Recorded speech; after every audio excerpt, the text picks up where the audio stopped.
السلام علیکم ورحمۃ اللہ وبرکاتہ۔ پیغمبر کی مختصر تاریخ۔ اب ہم تم کو بتاتے ہیں کہ نوع انسانی میں پیغمبری کا سلسلہ کس طرح شروع ہوا اور کس طرح ترقی کرتے کرتے ایک آخری اور سب سے بڑے پیغمبر پر ختم ہوا۔ تم نے سنا ہوگا کہ اللہ تعالیٰ نے سب سے پہلے ایک انسان کو پیدا کیا، پھر اسی انسان سے اس کا جوڑا پیدا کیا اور اس جوڑے کی نسل چلائی جو بے شمار صدیوں میں پھیلتے پھیلتے تمام روئے زمین پر چھا گئی۔ دنیا میں جتنے انسان بھی پیدا ہوئے ہیں وہ سب اسی ایک جوڑے کی اولاد ہیں۔ تمام قوموں کی مذہبی اور تاریخی روایات متفق ہیں کہ نوع انسانی کی ابتدا ایک ہی انسان سے ہوئی ہے۔ سائنس کی تحقیقات سے بھی ثابت ہوا کہ زمین کے مختلف حصوں میں الگ الگ انسان بنائے گئے تھے، بلکہ سائنس کے اکثر علماء بھی یہی قیاس کرتے ہیں کہ پہلے ایک ہی انسان پیدا ہوا ہوگا اور انسان کی موجودہ نسل دنیا میں جہاں کہیں بھی پائی جاتی ہے اسی ایک شخص کی اولاد ہے۔ ہماری زبان میں اس پہلے انسان کو آدم کہتے ہیں۔ اسی سے لفظ آدمی نکلا ہے جو انسان کا ہم معنی ہے۔ اللہ تعالیٰ نے سب سے پہلا پیغمبر حضرت آدم علیہ السلام ہی کو بنایا اور ان کو حکم دیا کہ وہ اپنی اولاد کو اسلام کی تعلیم دیں، یعنی ان کو یہ بتائیں کہ تمہارا اور تمام دنیا کا خدا ایک ہے، اسی کی تم عبادت کرو، اسی کے آگے سر جھکاؤ، اسی سے مدد مانگو اور اسی کی مرضی کے مطابق دنیا میں نیکی اور انصاف کی زندگی بسر کرو۔ اگر تم ایسا کرو گے تو تم کو اچھا انعام ملے گا اور اگر اس کی اطاعت سے منہ موڑو گے تو بڑی سزا پاؤ گے۔ حضرت آدم علیہ السلام کی اولاد میں جو لوگ اچھے تھے وہ اپنے باپ کے بتائے ہوئے سیدھے راستے پر چلتے رہے، مگر جو لوگ برے تھے انہوں نے اسے چھوڑ دیا۔ رفتہ رفتہ ہر قسم کی برائیاں پیدا ہو گئیں۔ کسی نے سورج اور چاند اور تاروں کو پوجنا شروع کر دیا، کسی نے درختوں اور جانوروں اور دریاؤں کی پرستش شروع کر دی، کسی نے خیال کیا کہ ہوا اور پانی اور آگ اور بیماری اور تندرستی اور قدرت کی دوسری نعمتوں اور قوتوں کے خدا الگ الگ ہیں۔ ہر ایک کی پرستش کرنی چاہیے تاکہ سب خوش ہو کر ہم پر مہربان ہوں۔ اسی طرح جہالت کی وجہ سے شرک اور بت پرستی کی بہت سی صورتیں پیدا ہو گئیں جن سے 20 مذہب نکل آئے۔ یہ وہ زمانہ تھا جب حضرت آدم علیہ السلام کی نسل دنیا کے مختلف حصوں میں پھیل چکی تھی۔ مختلف قومیں بن گئی تھیں، ہر قوم نے اپنا ایک نیا مذہب بنا لیا تھا اور ہر ایک کی رسمیں الگ تھیں۔ خدا کو بھولنے کے ساتھ لوگ اس قانون کو بھی بھول گئے تھے جو حضرت آدم علیہ السلام نے اپنی اولاد کو سکھایا تھا۔ لوگوں نے خود اپنی خواہشات کی پیروی شروع کر دی، ہر قسم کی بری رسمیں پیدا ہوئیں، ہر قسم کے جاہلانہ خیالات پھیلے، اچھے اور برے کی تمیز میں غلطیاں کی گئیں، بہت سی بری چیزیں اچھی سمجھ لی گئیں اور بہت سی اچھی چیزوں کو برا ٹھہرا لیا گیا۔ اب اللہ تعالیٰ نے ہر قوم میں پیغمبر بھیجنے شروع کیے جو لوگوں کو اسی اسلام کی تعلیم دینے لگے جس کی تعلیم اول حضرت آدم نے انسانوں کو دی تھی۔ ان پیغمبروں نے اپنی اپنی قوموں کو بھولا ہوا سبق یاد دلایا، انہیں ایک خدا کی پرستش سکھائی، شرک اور بت پرستی سے روکا، جاہلانہ رسموں کو توڑا، خدا کی مرضی کے مطابق زندگی بسر کرنے کا طریقہ بتایا اور صحیح قوانین بتا کر ان کی پیروی کی ہدایت کی۔ ہندوستان، چین، عراق، ایران، مصر، افریقہ، یورپ غرض دنیا کا کوئی ملک ایسا نہیں ہے جہاں خدا کی طرف سے اس کے سچے پیغمبر نہ آئے ہوں۔ ان سب کا مذہب ایک ہی تھا اور وہ یہی مذہب تھا جس کو ہم اپنی زبان میں اسلام کہتے ہیں۔ البتہ تعلیم کے طریقے اور زندگی کے قوانین ذرا مختلف تھے۔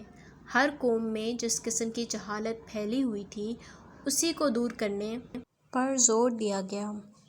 عام طور پر لوگ اس غلط فہمی میں مبتلا ہیں کہ اسلام کی ابتدا حضرت محمد صلی اللہ علیہ وآلہ وسلم سے ہوئی،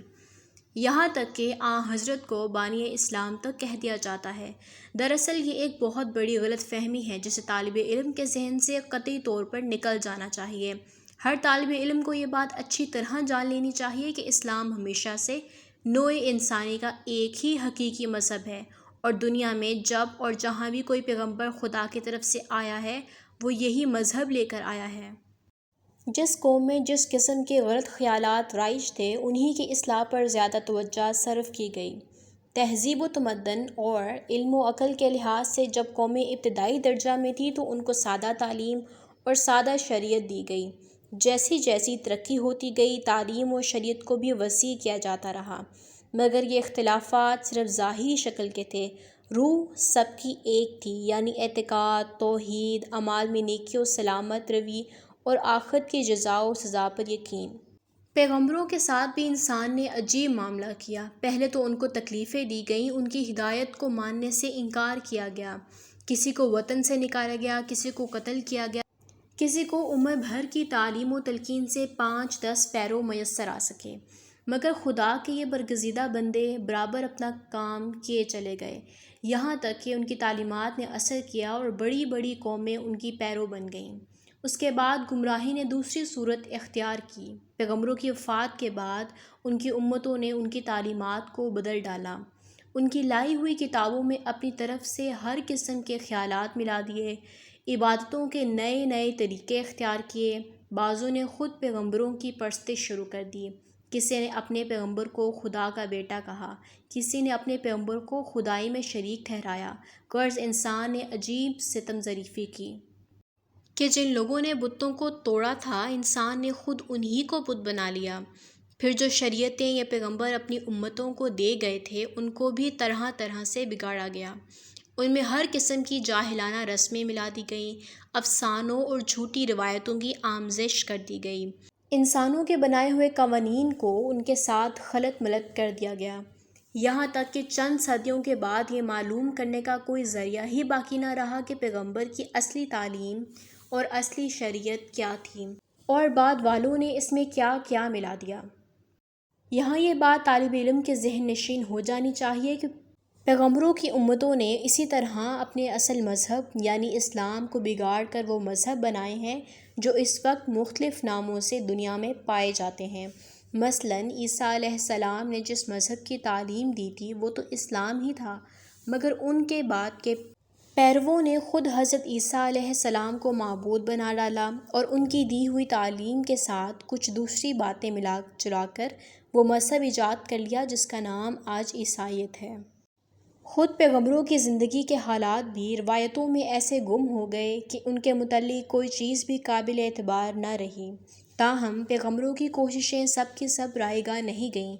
تمام ملاوٹوں کے باوجود کچھ نہ کچھ اصلی صداقت ہر قوم میں باقی رہ گئی، خدا کا خیال اور آخرت کی زندگی کا خیال کسی نہ کسی صورت میں تمام قوموں کے اندر پھیل گیا،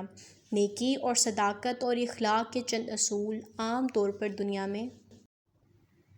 تسلیم کر لیے گئے اور تمام قوموں کے پیغمبروں نے الگ الگ ایک ایک قوم کو اس حد تک تیار کر دیا کہ دنیا میں ایک ایسے مذہب کی تعلیم پھیلائی جا سکے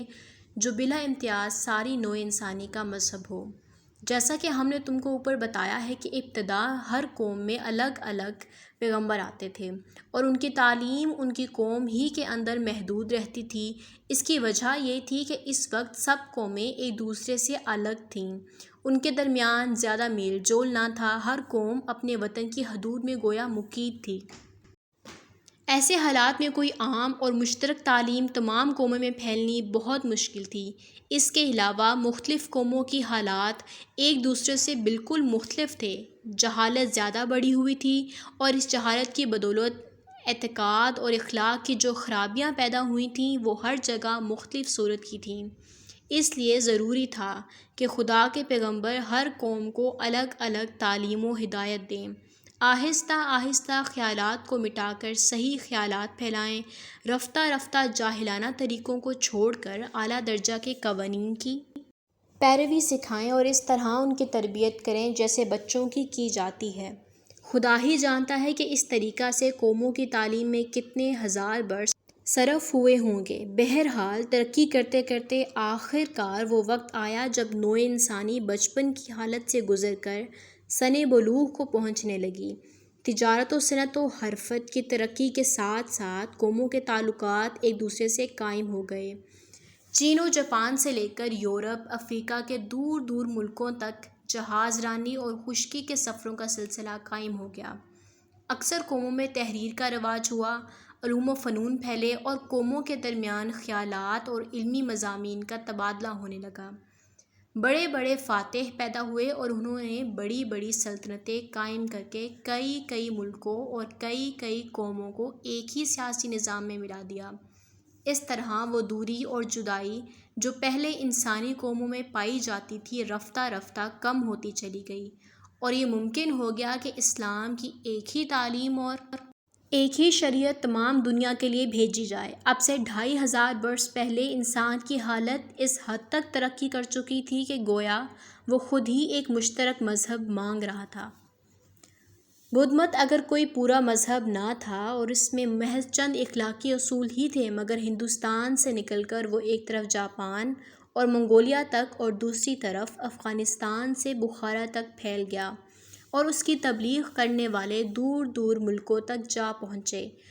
اس کے چند صدی بعد عیسائی مذہب پیدا ہوا۔ اگرچہ حضرت عیسیٰ علیہ السلام اسلام کی تعلیم لے کر آئے تھے، مگر ان کے بعد عیسائیت کے نام سے ایک ناقص مذہب بنا لیا گیا، اور عیسائیوں نے اس مذہب کو ایران سے لے کر افریقہ، یورپ کے دور دراز ملکوں میں پھیلا دیا۔